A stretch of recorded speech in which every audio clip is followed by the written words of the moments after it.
Oke, baik. Selamat sore. Assalamualaikum warahmatullahi wabarakatuh. Saya akan share screen.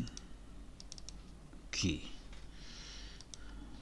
Ini Mas Arif ada pertanyaan nggak? Kalau ada pertanyaan silahkan posting di ini ya. Posting di chat. Oke. Kita lihat kuliahnya. Open Course ITTS ACD. Sebetulnya sebagian besar materi yang simple-simple udah disampaikan. Kita masuk ke materi yang susah dan nggak ada di dalam ujian. Cuman ini akan sangat bermanfaat sebetulnya. Ntar, mana nih dia? Ini dia, oke. Jadi ini kuliah Big Data, Data Analysis. Kalau salah saya dikasih tahu, minggu lalu saya salah. Oke. Di bagian orange, jadi materi ujian semua tentang orange. Yang lain hampir nggak ada. Belum berani ngasih materi yang lain soalnya takut pada nggak lulus. Jadi ini masih orange semua. Yang belum di orange urusannya text mining, networks sama time series. Tapi yang lainnya udah semua. Cuman ini aja text mining, network sama time series. Sementara saya pending, kecuali ada betul-betul ada request bisa saya kasih. Tapi ini termasuk materi ujian sih sebenarnya. Oke. Nah, sesudah ini, ini materinya semua tidak ada dalam ujian nih sebenarnya. Ini ada tentang bagaimana kita melakukan data analisis pakai R, terus pakai Python. Python itu juga kita bisa pakai Google Colab. Tapi saya akan pakai Google Colab sekarang. Sambil ngingetin saya sendiri gimana cara pakai Google Colab. Udah lama nggak pakai, lupa kadang-kadang. Kemudian TensorFlow. Jadi ada 4 yang belum. R, Python, Google Colab, TensorFlow. Oh sorry, satu lagi keras. Oke. Nah, gambaran secara umumnya kira-kira gini. Ini ada 2 makhluk besar sebetulnya, satu R, satu Python. Oke. R itu relatif berdiri sendiri. Dia itu lebih banyak dibuat sama orang statistik. Kemudian sisanya itu dasarnya Python semua, termasuk Orange sebetulnya Python dasarnya. Nah, Google Colab juga sebenarnya sama aja sama Python, cuman Google Colab lebih enak buat belajar. Nah, setelah mulai ngerti namanya Python, si Google itu punya framework barangkali subroutine atau framework barangkali lebih tepatnya framework ya, untuk mainan ini semua, terutama untuk neural network dia mainannya TensorFlow. Jadi TensorFlow itu untuk neural network yang dibuat oleh Google dan ini di free-in. Jadi kalau kita mau serius mainan neural network, kita bisa main TensorFlow. Oke. Nanti kalau nggak ngerti, tolong saya dikasih tahu ya. Saya akan ini semua bisa bisa kita analisa pakai ini sih, pakai orange semuanya. Jadi semuanya bisa pakai orange dulu, baru kita loncat. Nah kalau nggak ngerti, kita balik ke orange, nanti di orange bisa kita coba. Karena di orange juga ada TensorFlow. Jadi TensorFlow prinsipnya sebenarnya gampang-gampang aja. Nah TensorFlow lumayan rumit buat pemula. Saya juga pusing kepala kalau langsung ke TensorFlow. Supaya memudahkan, kemudian mereka bikin interface yang lebih gampang, namanya keras. Jadi keras itu kayak interface yang lebih gampang dari TensorFlow. Tapi ini semuanya, ingat ya, ini semua command line semuanya, mainnya command line semua ya. Jadi bukan grafik ini semua. Oke. Kecuali Orange yang grafik, sisanya nggak grafik. Semuanya makin command line. Supaya ngasih gambaran, kita kayaknya enaknya pakai BART aja kali ya. BART aja. Saya udah kenakan pakai ini soalnya. Jadi buat ngasih contoh-contoh enakan pakai BART. Ya, kan misalnya gini, buat contoh linear regression code menggunakan R secara sederhana gitu ya. Buat contoh gitu ya. Oke, jadi kita bisa lihat nanti bentuknya seperti apa codingnya. Nah, ini contohnya. Jadi kita punya data seperti ini, terus kita bisa plot datanya. Jadi perintah-perintahnya sederhana sih sebenarnya. Ini R ya, pakai R. Terus kita bikin modelnya. Terus Kita hasilnya seperti apa, terus kita bisa predik. Kalau kita punya data baru, kita bisa predik, print hasil prediksinya. Oke, kira-kira cara berpikirnya kayak gini aja. Jadi ini komennya kayak gini. Oke, nanti bisa dibaca penjelasannya di bawah lah, kira-kira gini. Jadi kalau lebih baik pakai TensorFlow atau PyTorch? Jujur dulu ya, saya belum pernah pakai PyTorch. Kita coba lihat ya. Jadi ini bagus. Tolong kalau ada pertanyaan-pertanyaan seperti itu, tolong dikasih tahu. Nah, saya belum pernah pakai PyTorch, saya makanya Tensor. Kita tanya aja di BART ya, apa beda TensorFlow dengan PyTorch? Gitu ya. Saya belum pernah pakai PyTorch-nya sendiri, belum pernah pakai. Jadi paling enak kayak gini aja, pakai BART tanya dulu. Oh, oke. Tuh, TensorFlow lebih kompleks. Oke. Ntar. Ini buat komputasi graf, dua-duanya graf. Oh, yang ini statis, yang ini dynamic. Graf itu kalau ngerti yang namanya graf, sorry ini sambil gerambiang lah istilahnya ya. Jadi graf itu adalah konsep matematika untuk menggambarkan suatu grafik. Bukan grafik, network, lebih tepatnya network. Oke, nanti saya bahas. Oke. Tapi TensorFlow buat ngitung graf bisa, PyTorch buat graf, tapi TensorFlow bukan hanya buat graf. Oke, gitu ya. Strukturnya kompleks. Kalau yang ini, lebih gampang ya. Oke, jadi graf lebih gampang rupanya. TensorFlow lebih gede yang pakainya, cuman PyTorch itu lebih pesat, masih belum sebesar TensorFlow. Kemudian digunakan untuk produksi, mengarahkan model karena performanya optimal, di banyak produk Google untuk penelitian pengembangan PyTorch, kira-kira kayak gitu. Jadi yang satu lebih di production, yang satu lebih ke research, kira-kira kayak gitu. Oke. Lebih ke arah computer vision sama NLP. Jadi gitu Pak PyTorch. Jadi tergantung kebutuhan banget sih kayaknya. Nah, sekarang saya akan jelasin juga graf. Apa itu graf? Saya pakai graf soalnya dulunya. Jadi S1 saya researchnya saya pakai graf. Graf teori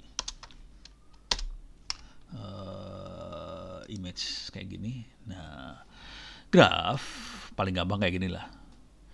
Jadi kalau kita punya jaringan, secara matematika, jaringan itu divisualisasi dengan graf seperti ini. Nanti bentuknya jadi matriks. Jadi secara gambar kayak gini, A, B, C, D, E, F kayak gini ya, terus B nyambung ke C, A nyambung ke C, F nyambung ke gini, ini kayak gini ya. Atau gambar kayak seperti ini. Tapi nantinya graf ini akan dibuat jadi matematik. Ini contoh yang paling gampang nih, kelihatan urusan matematiknya. Jadi kayak bentuknya kayak vektor gitu. Itu graf. Setelah kita punya sambungan-sambungan yang ini dan kita punya vektor matriksnya, biar kita bisa melakukan kalkulasi dari situ. Gitu ya. Itu graf, kira-kira kayak gitu. Jadi graf itu bukan grafik, hati-hati. Ini ada beberapa kali saya nguji anak S2, anak S3, waktu dia ngomong graf itu dia pikir graf itu grafik. Bukan. Graf itu ini. Jadi dia lebih ke arah konsep matematika sih sebenarnya. Untuk membuat grafik itu menjadi notasi ini, koordinat-koordinat kayak ginian gitu. Oke ya. Oke, dan ini penting banget ini. Asli nih, graf ini penting. Asli penting banget. Oke. Cuman jarang ada yang bisa ngajarin. Saya belajar sendiri graf itu dulu waktu S1, segede Anda itu. Nanya ke profesornya di ITB, gak ada yang ngerti. Jadi kepaksa saya belajar sendiri nih graf. Nanyanya waktu itu ke profesor di Purdue University. Pakai surat. Kalau sekarang kan pakai email. Dulu saya pakai surat. Kirim surat ke internasional. Jadi kirim surat buat nanya ini graf. Gitu. Waktu itu saya menganalisa rangkaian elektronik. Gitu. Kalau mau ngeliat gini lah. Elektronik. circuit. Oke. Nah, ini electronic circuit kan kayak gini. Nah, ini kan kita bisa lihat node ini nyambung ke node mana nyambung mana. Nah, ini kalau kita pengen bikin simulator rangkaian elektronik, kita pakai graf tadi. Jadi graf itu nanti kita bikin bentuknya nanti matriks. Node ini nyambung ke node ini, ada R4 nilainya berapa ohm, ini berapa ohm, ini ada transistor, modelnya kayak gimana, nanti kita masukin ke dalam vektornya tadi, apa matriksnya tadi. Terus kita bisa kalkulasi. Jadi kira-kira kayak gitu sih. Haris ya, ini gambar gede dulu ya, gambar gedenya aja. Kemungkinan besar Anda nggak akan sampai level yang seperti ini. Oke, jadi buat ngasih gambaran aja. Oke, sekarang tadi ini yang kita lihat ini ya, R. Jadi kita lihat formatnya, tapi nanti logika berpikirnya, tolong perhatikan baik-baik, logika berpikirnya antara ini semua sama yang kita pelajari pakai Orange, nggak beda jauh. Bedanya cuma di format doang. Bukan format kali, sintaks ya. Jadi ini kan input data. Ini mah visualisasi aja. Kalau ini kan regresi. Udah gitu ini hasilnya. Terus ini prediksi. Ini ngeprint doang. Udah, cuma gitu doang. Jadi gampang. Oke. Nanti kalau kita lihat di Python agak lebih lebih gampang sebenarnya. Python lebih nyebelin. Coba buat ini perintahnya sama ya, nggak usah beda, kita bikin sama aja ya. Contoh linear regression code menggunakan R secara sederhana. Saya rubah ini, jangan R, kita pakainya Python.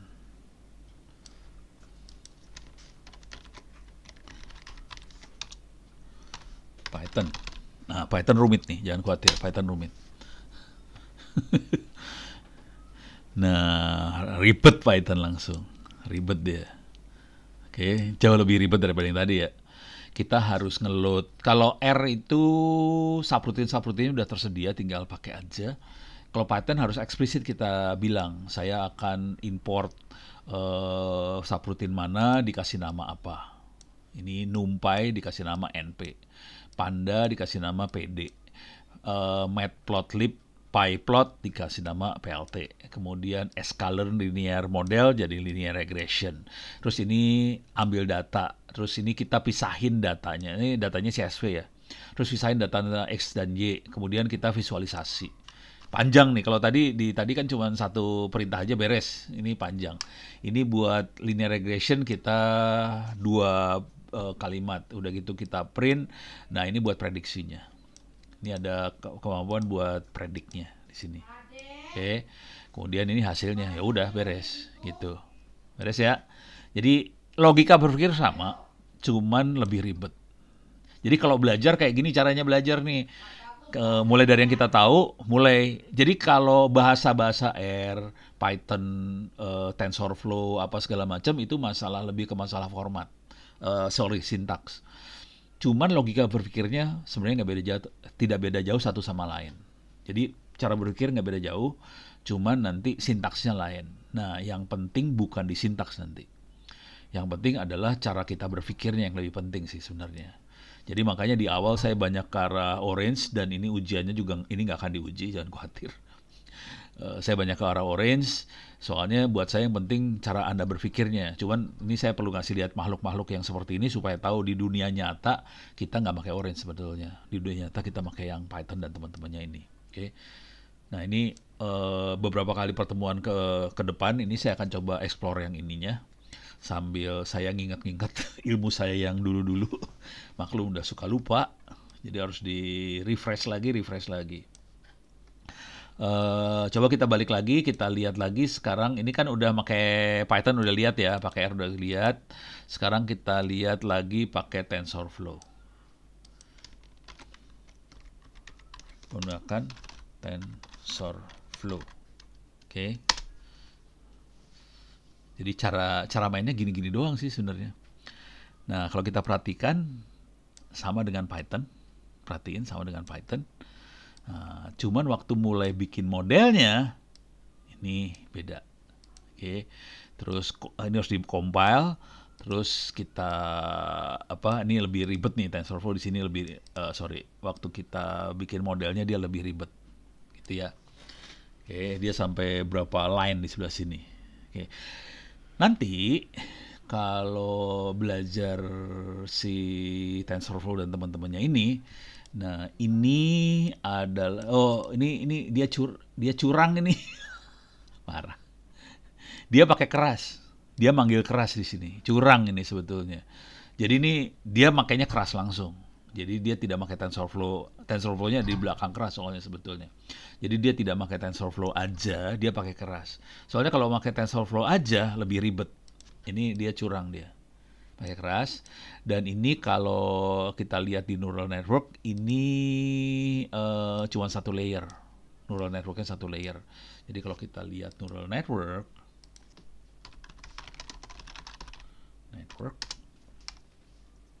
lihat gambarnya neural network ya. Nah, dia lapisannya kayak gini doang. Satu lapis. Di sini ada input, ada output, ada satu lapis. Neuron. Jadi kira-kira istilahnya neuron sih sebenarnya, bukan juga sih. Ya, cuman kalau mau lebih presisi kita seringkali pasang beberapa neuron di dalam sini. Ini bisa, ini dua ya, ini ada input, sini ada output, ini ada dua layer. Ini ada input, ini output, ini ada 3 layer. Ini ada input, ini output, ada 3 layer. Oke, jadi bisa kita lihat dan mereka selalu ngasih lihat ini sebagai apa sih neuronnya otak, padahal sih persamaan linear doang sih. Kita ditipu aja sih sebenarnya. Jadi ini input, ini output, ini ada 3 layer. Kira-kira kayak gitu cara ngelihatnya. Oke. Nah, apa hubungannya ini sama linear regression? Nah, ini mungkin udah pernah saya jelasin ulang lagi aja ya. Karena ini saya rekam. Jadi hubungannya sama linear regression cuma kayak gini doang nih. Ini jadi layer yang di tengah ini. Ini layer ini input nih, input sebelah sini. Ini layernya yang di tengah, ini output. Oke, ini input, ini layer di tengah, ini output. Oke. Jadi ini ada kalau saya gedein mudah-mudahan bisa dilihat lebih enak.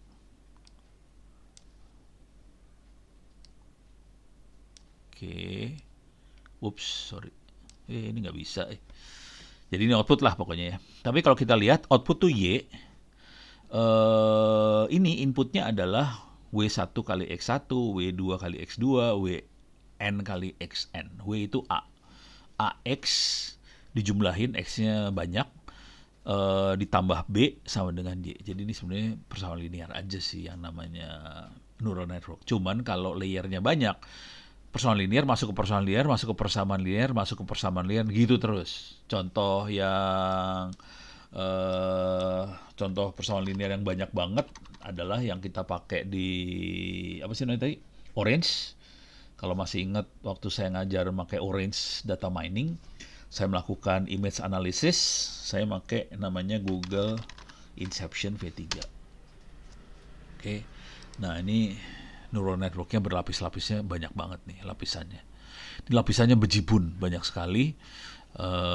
Dari input yang 8 kali 8 kali input yang 299 kali 299 kali 3, inputnya kayak gini, outputnya adalah 8 kali 8 kali 2048. Oke, outputnya seperti ini. Outputnya banyak banget di sebelah sini. Gitu. Oke. Jadi ini berlapis-lapis. Regresi linearnya berlapis-lapis. Dengan cara itu kita bisa dapat hasil yang bagus. Tapi ini belum tentu bagus juga ya, hati-hati. Teknik-teknik seperti ini kita butuhin terutama kalau kita nganalisa gambar, nganalisa suara, nganalisa multimedia lah kira-kira. Kita mainan yang kayak ginian biasanya. Tapi kalau kita cuma nganalisa file Excel gitu, nggak perlu sampai sedahsyat ini sih sebenarnya. Gitu kira-kira. Oke. Nah, udah mulai kebayang ya. Oke. Jadi ini bentuknya kayak gini. Nah, di sini ini kita punya satu layer di sini. Layernya satu. Kemudian waktu kita compile modelnya, nah ini istilah-istilahnya ini harus pelan-pelan belajar sih. MSE, SGD itu apa? Udah gitu bagaimana setelah kita model dapat, bagaimana kita dapetin X dari model yang kita dapetin Y. Jadi X-nya diketahui, jadi ini X-nya kita tahu, kemudian kita cari Y-nya. Nah ini ada kata-kata epoch 1000, artinya dia akan 1000 kali berusaha mencari Y yang paling baik. Ini 1000 kali. Ini dibatasin. Jadi bukan unlimited ya. Dia akan nyoba-nyoba. Jadi tekniknya nyoba-nyoba sih sebenarnya. Dia akan nyoba-nyoba kalau errornya berapa yang paling kecil. Cara jelasinnya gimana yang paling enak ya? Saya pakai Miro aja paling enak sih, pakai Miro sih sebenarnya. Coba kita akan pakai Miro biar jelasinnya lebih enak. Continue with Google. Oke. Jadi pas kita melakukan forecasting, apa yang terjadi di ini sebenarnya, di siapa namanya, di programnya tuh ngapain sih? Oke. Wah ini pasti saya lagi nerangin soal data science juga nih. Tapi ini di sebelah kanan ini ada bos, presiden, menteri, CEO segala macam. Oke. Ini saya buang dulu. Oke. Nah, kita akan coba di sini. Misalnya kita punya data. Ini data kayak gini ya. Data.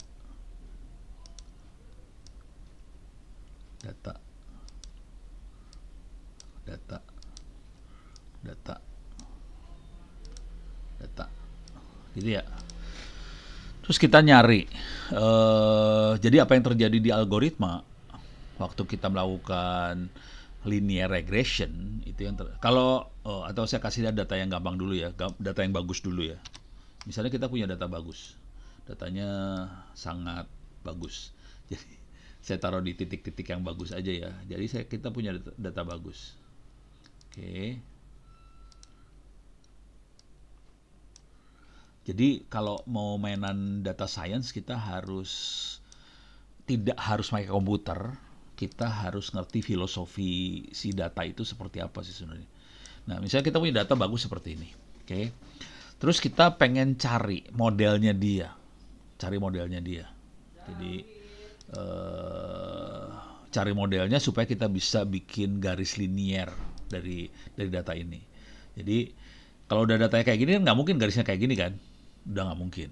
Ini garisnya bukan kayak gitu pasti. Jadi garisnya pasti harus kita tarik. Jadi kita nyoba-nyoba sih sebenarnya. Ini kalau kita tarik, oke. Nih kita coba ke sini. Oke, ini masih ada error sebelah sini. Kita geret lagi garisnya ke sini. Ini masih ada error sebelah sini nih, geret lagi gitu. Jadi caranya gitu dia sebetulnya. Oke.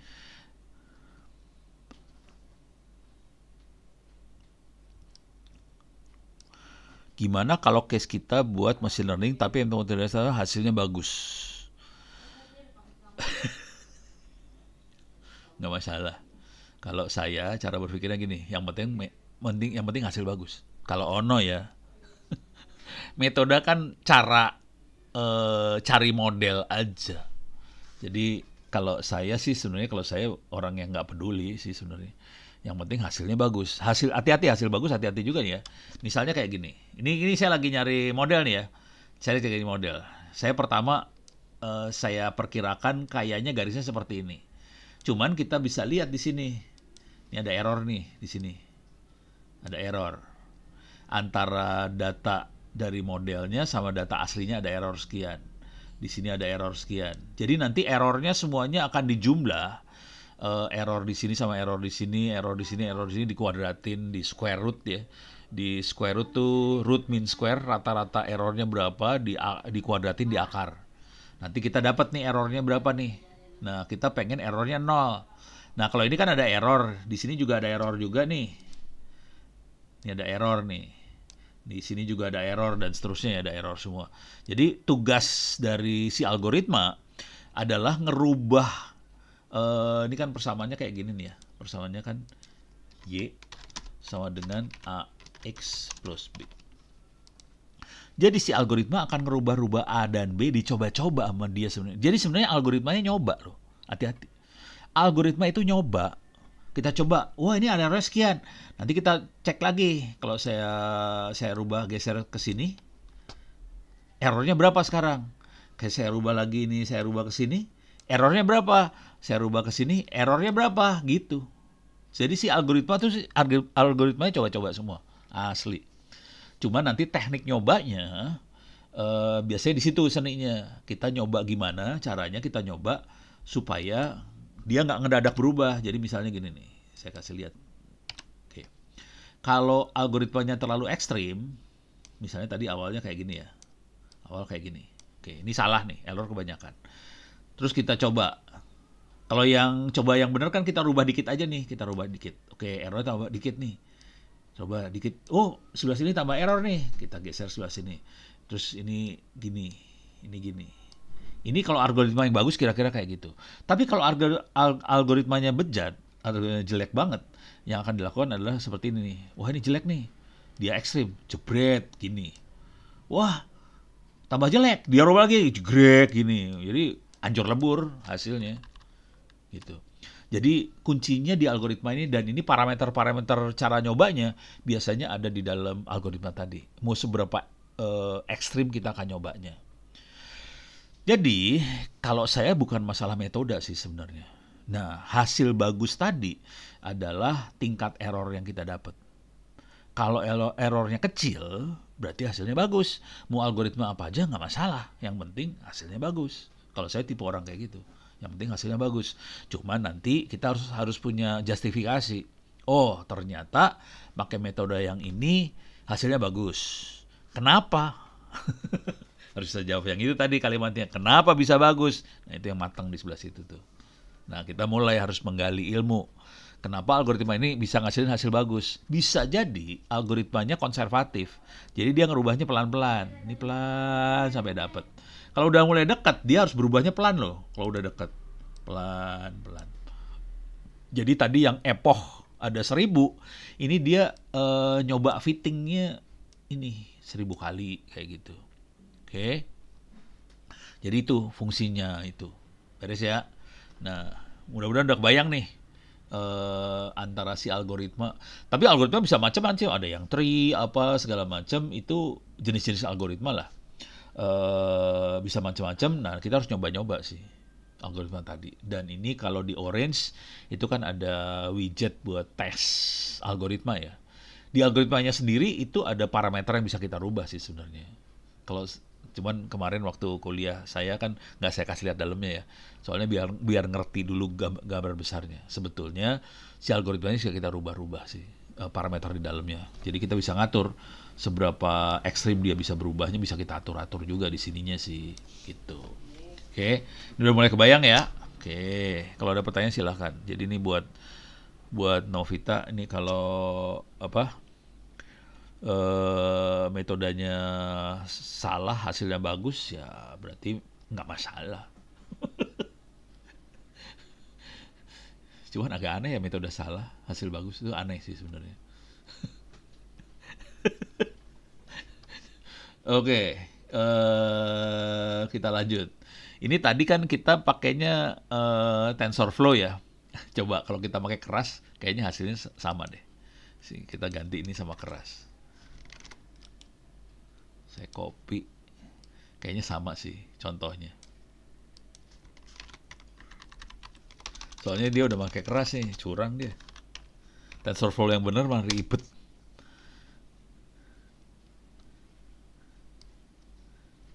Tuh kan sama nih. Sama dia curang, rese. Sama. Ini kan sama di sini. Tuh kan sama. Sama. Sama lah, ya udah.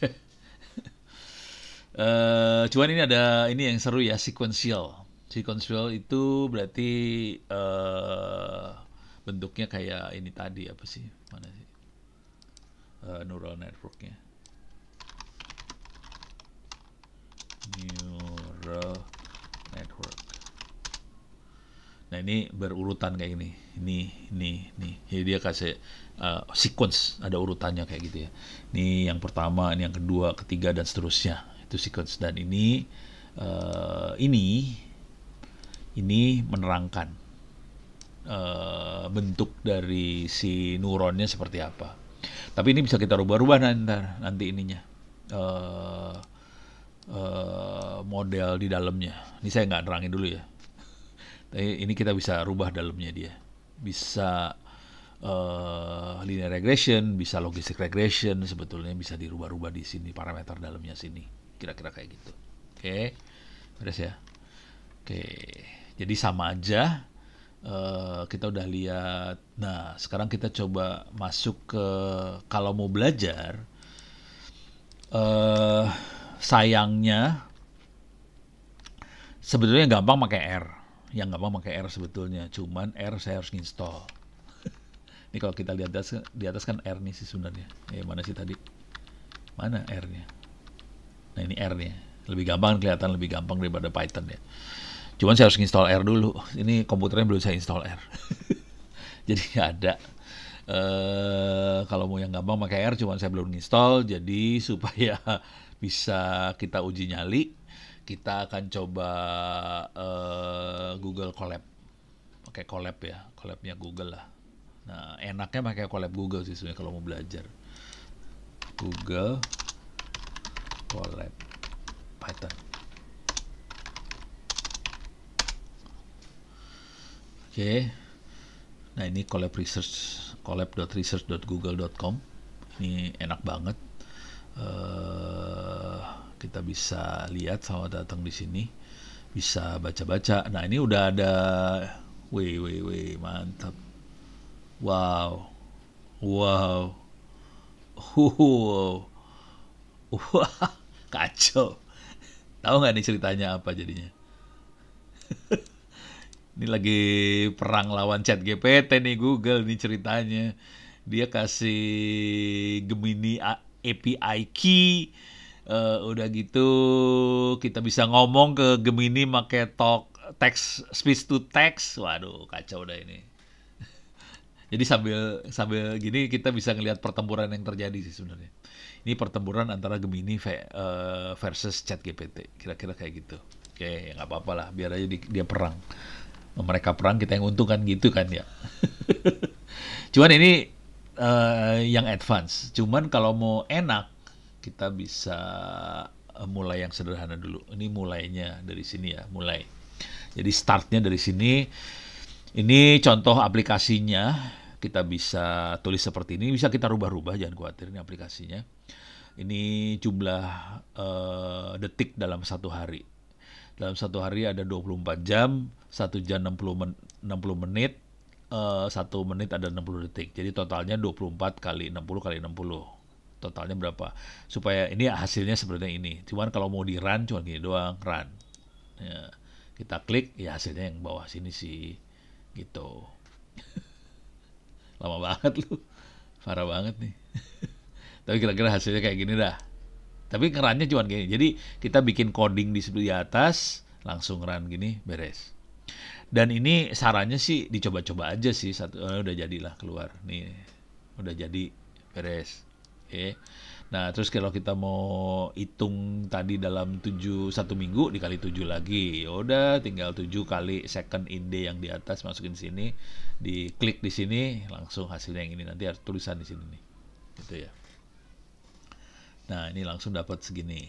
Nah, alah, ya harus dijalanin lagi supaya keluar hasilnya. Langsung keluar di sini. Jadi kira-kira kita cukup ngetikin langsung, dia ngeluarin hasil. Tapi ini enaknya kan kita sambil belajar, sambil ngoding langsung. Jadi enak banget sih. Oke, jadi ini enaknya main Google Colab gini. Nah, ini mulai ini bisa kita rubah sih. Kalau kita bikin ngaco di sini kita bisa rubah sih. Kita bikin kacau dikit ya. Misalnya 1 menit tuh cuma 30 detik. Ya apa 32 detik ya saya enak jidat aja lah, nggak apa-apa lah. Ini kan 8644. Ya kalau kita run ya berubah lah angkanya nih. Tuh, berubah kan jadi 46080. Kalau ini kita rubah lagi, ini juga jadi berubah di sini. Tuh, berubah angkanya. Oke. Jadi kita rubah di sini jadi berubah semua ke bawah. Kira-kira kayak gitu. Jadi kalau mau belajar kayak gini. Ini kategorinya bukan belajar data science, yang atas ini belajar Python. Nah, yang di bawah ini yang mainan data science-nya. Nah, ini sarannya sih tolong pelajarin yang ini. Cuman kalau boleh saran sih ya, kalau mau Anda iseng-iseng, kalau ada yang iseng. Ini kan udah bagus nih ya. Bisa copy paste jadi buku sih sebenarnya. Jadi bukunya bisa diambil dari sini juga bisa. Kalau mau ngiseng, cuman kalau plug dari sini kan nggak lucu ya. Masa kopas banget kan nggak lucu. Jadi kita harus kreatif, kita nambah-nambahin macam-macam, kayak misalnya kayak tadi lah di sini. Ini kan segment index dirubah dalam bahasa Indonesia dulu.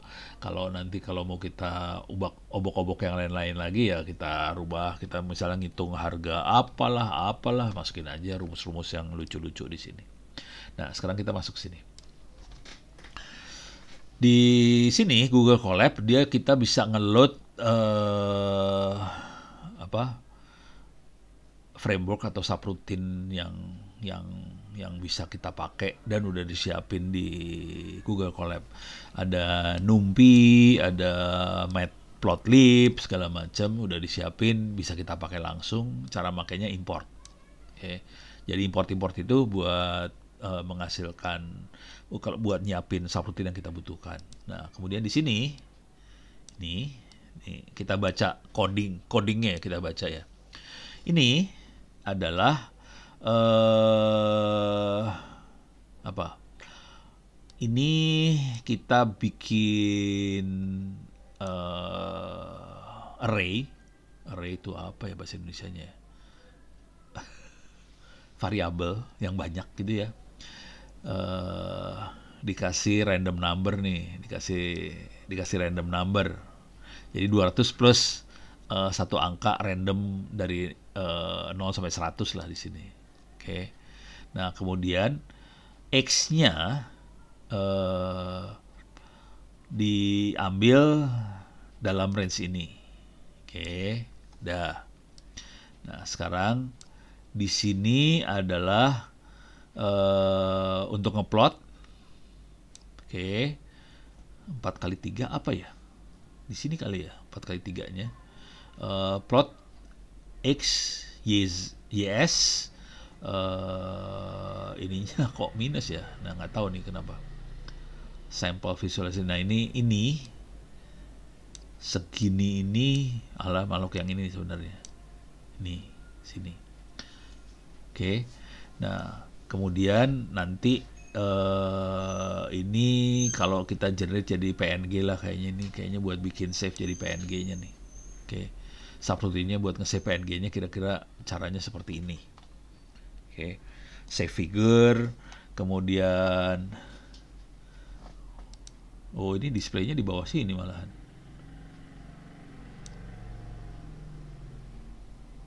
Gitu ya. Kayaknya display yang ini di sini nih. Cuman yang ini buat nyiapinnya, yang ini buat jadi file PNG-nya ini, dan PNG-nya yang dikeluarin di Google Colab ini. Oke. Dikeluarin di Google Colab ini dalam bentuk PNG. Oke. Sekarang kalau kita rubah di sini misalnya, ini kan sekitar 200. Jadi angkanya 200 plus random number. Jadi 200 terus random. Jadi rata-ratanya 200 di sini kalau kita ganti. Ini saya ganti jadi 300, kita run, harusnya angkanya di sini jadi 300 ya, rata-rata. Terlalu kecil randomnya, 100-nya terlalu kecil. Atau kita bikin yang lebih kecil aja, 100, di sini random numbernya 100 supaya seru nih. Nah, kan 100, dia randomnya 100. Oke, naik turunnya 100. Di sini random number, tapi dia 100. Kalau kita ganti ke 200, berarti ini kan 100, harusnya 200 sebelah sana.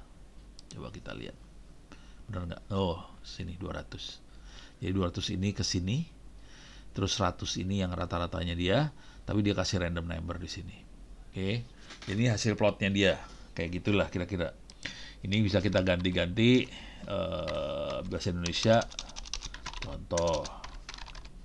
Jadi cara belajar adalah nyontek dari coding yang ada. Oke. Jadi ini isinya cuman bikin angka, array, terus kita plot aja arraynya. Ini bawah ini buat ngeplot doang. Udah. Oke. Nah, sekarang masuk ke, wah, ini seru nih urusannya di bawah-bawah sini nih ya.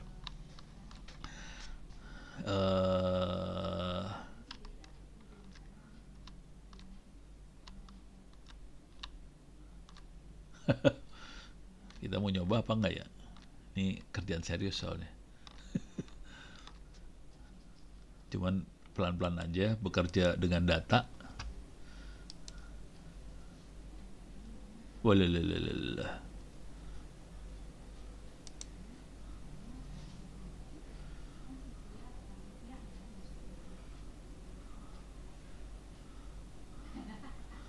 Oke. Ini kalau mau nyoba-nyoba di sini ya. Oke. Y sama dengan 2 plus 5. Oke. Kita jalanin.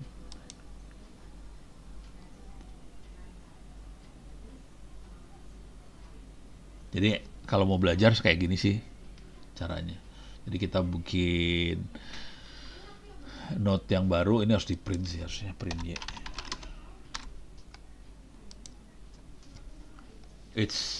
Dia mau makainya pakai kurung ya. Ini Python yang model kurung nih. Nah, itu. Jadi nanti belajarnya kayak gini ya. Oke. Kalau udah kita tutup. Nah, berarti kita harus mainan dari sini nih, pelan-pelan. Oke.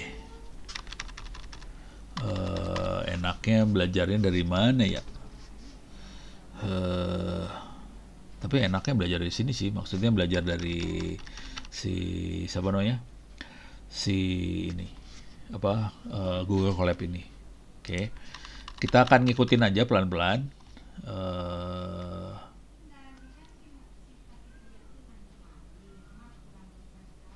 Contoh machine learning. Ini lebih rumit harusnya.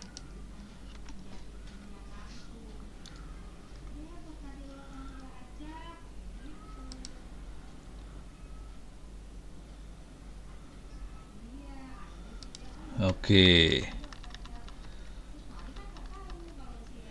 Wah, ini harus serius nih. Saya belum nyiapin seserius ini soalnya. Ntar, gimana caranya biar saya bisa nyiapin serius dengan cepat? Atau saya kasih lihat. Jadi ini udah kebayang ya caranya. Mungkin nanti minggu depan saya coba yang lebih seriusan lagi sini. Saya akan kasih icip-icip aja dari catatan-catatan yang ada di open course lah. Open course. Oke. Jadi di situ banyak contoh-contoh yang udah pernah saya coba dulunya. Oke. Kita akan lihat sedikit ya. Ini saya punya waktu sekitar setengah jam kurang kayaknya nih ya. Oke. Nih file processing di R. Kita lihat. Kok nggak bisa diklik? Oh, sorry. Harus di sini dulu. Jadi ini ada banyak catatan-catatan saya, cara baca file PDF, cara baca CSV, ini caranya gimana. Jadi ini penting banget kalau kita mainan codingan kayak gini, soalnya input datanya biasanya berupa file. Nih, jadi kita bisa masukin path kayak gini, pindah titik-titik kayak gini, terus masukin list file yang ada PDF-nya. Nanti kalau kita print, ini ngeprint nih, ini ngeprint hasil ya. Jadi ini list file yang ada di path ini masukin ke file vector, ini ngeprint file vektornya. Jadi kalau di Python kan print file vector, kalau di R cuma tulis aja file vector keluar kayak gitu sih. Nah ini kalau kita pengen lihat yang ada kata-kata PDF-nya kayak gitu. Nah ini ngelihat ke sini, masukin sini file list, Cuman file listnya kita grab yang ada kata-kata PDF-nya, kira-kira kayak gitu. Oke, jadi ini contoh kalau kita mau main-main file. Nah, kalau kita baca file teks, ini silakan dibaca-baca ya. Ini nggak akan jadi bahan ujian, jangan khawatir. Jadi silakan dibaca-baca buat mainan. Terserah Anda mau masuk ke R atau mau ke Python atau ke Rust atau TensorFlow. Masing-masing ada plus minusnya. Kalau kita mainan dengan main kayak urusannya dengan Google segala macam, kita pengen kerja kayak Google yang datanya gede banget, lebih enak mainan dengan keras TensorFlow. Itu yang heavy Google. Tapi kalau kita mau analisa nggak separah itu analisanya, pakai R juga nggak masalah. Oke. Ini kalau mau ngelihat file teks biasa aja, kita bisa install yang dibutuhin. Ini ada anti-words, ada PDF tools segala macam, kita bisa install di sini. Nah, caranya install package read text. Nah, ini library text-nya diambil, udah gitu kita bisa kita bisa set data directory-nya ada di mana. Nih kita bisa kasih tahu ke si sistem R-nya sendiri data directory ada di mana. Oke. Nah, kemudian kalau mau ngebaca satu file PDF misalnya, formatnya cuma kayak gini caranya, read text file PDF, masukin ke variabel isi underscore PDF misalnya.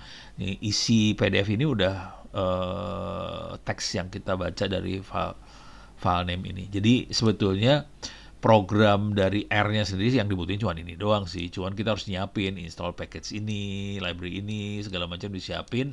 Kalau ini disiapinnya di command line di terminal, baru kita bisa baca. Oke. Jangan khawatir Ono ngerjain kayak gituan ya. Saya mengerjakan seperti itu soalnya saya butuh dulu, tapi udah gitu capek main pakai R. Yang sering kali kalau kita punya data biasanya CSV. Dan CSV ini bisa kita generate dari database, dari mana CSV. Wow, ini belum saya oprek. Saya ini catatan. Ini jadi kebiasaan saya kalau lagi ngerjain sesuatu saya catatnya di wiki sih. Oke. Nah, ini misalnya supaya bisa rada kebaca saya tambahin gini lah. Ini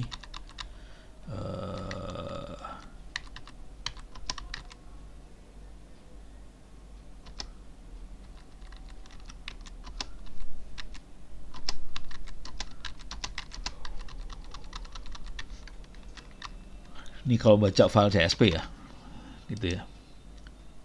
Ini udah maghrib ya, ala ilaha illallah. Cepet banget kelas yang ini ya, ala ilah. Udah maghrib aja. Ntar udah maghrib sih. Ini udah azannya udah bunyi soalnya. Oke. Kalau enggak saya review cepat aja. Jadi ini ada berbagai cara untuk baca file bisa dilihat di sini. Kemudian kalau mau regression analysis bisa dilihat di sini cara-caranya. Oke. Cuman nanti minggu depan saya nggak akan ke R dulu. Soalnya saya harus install, R-nya belum saya install di mesin yang ini. Jadi kalau mau pakai machine learning di sini ada cara-caranya. Machine learning with R, logistic regression with R. Ini bentuknya YouTube. Terus di sini juga kalau mau text processing with R kayak gini. Saya dulu mainan kayak ginian karena saya punya kebutuhan buat nganalisa teks. Waktu itu dicoba pakai R, dicoba pakai Python, makanya saya banyak arahnya ke arah teks analisis sih. Cuman sekarang banyaknya orang bukan ke teks analisis, banyaknya ke arah machine learning. Oke. Ini cara benerin teks bisa dibaca di sini. Oke. Terus nanti kalau ini buat plotnya, di sini juga ada buat plotnya. Buat ngeplotnya, pakai ggplot2 extension segala macam. Nah, kalau saran saya nggak usah ngikutin ini jalurnya, paling enak sih kalau mau nggak pusing kita nggak install apa-apa, kita bisa pakai Google Colab, cuman belajarnya dari yang kayak ginian dulu. Nah, ini situs belajar Python, referensi Python dasar seperti apa, pengantar Python seperti apa, baca di sini semua. Oke, membuat random number, file operation, parsing, segala macam. Oke. Eh, yang bagusnya yang ini sih sebenarnya. Eh, ini ada situs belajar Python, kalau nggak salah saya. Nih Python buat pemula nih kalau nggak salah. Oke. Kalau nggak salah sih. Onosen. Nih ya. Nah ini lumayan oke. Ini bisa diikutin. Ini buat pemula banget kalau yang ini. Tapi ini lebih pelan gitu belajar Pythonnya. Oke. Nah ini kalau kita lihat tadi di Google Colab itu loncat dia. Ini nggak diajarin. Oke. Tapi ini bisa kita ambil cara-cara ini kita pakai Google Colab buat belajar. Google Colab kayak mesin yang buat belajarnya, cuman perintah-perintahnya kita ambil dari docs di python.org ini. Gitu. Jadi kita ambil dari sini, misalnya apa, match statement. Nah ini apa, ini buat apa. Nah ini kita bisa ambil di sini nih. Tapi cari program yang ini ya, cari yang contoh program yang jadinya. Kalau cuma klik segini kan dia nggak jalan ini. Points to apa gitu harus diisi dulu. Jadi harus bikin programnya, harus cari contoh yang hidup. Oh ini program nih. Ini program nih. Ini program. Ini jalan nih. Coba masuk Google Colab, jalan kagak ya? Mana Google Colab? Cobain, kita paste di sini ya.